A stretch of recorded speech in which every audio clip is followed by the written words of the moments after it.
అలాగే గుడ్డలాగని కూడా కట్టేశాను. చూడండి ఫ్రెండ్స్, ఇది 3 లీటర్లు ఇస్తుంది. దాదాపు లీటర్న్నర నేను పిండేసాను, ఇంకా లీటర్న్నర పిండాలి.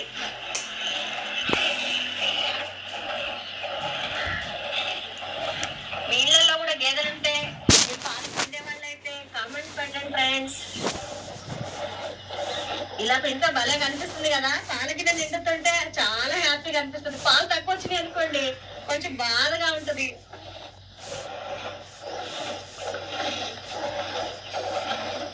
దగ్గరికి రండి, కొంచెం పాలతే పాలాలి.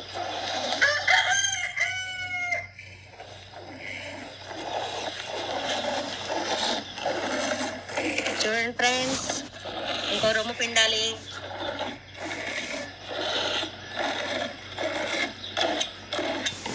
చాలా మంది భయపడుతుంటారు కదా, మనకు అలవాటు అయిపోతే భయపడే పని లేదండి.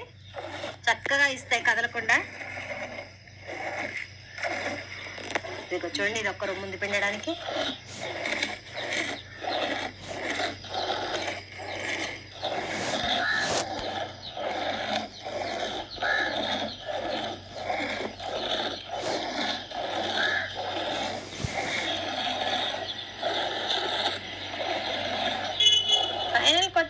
వచ్చేసింది ఫ్రెండ్స్, అయిపోయాయి.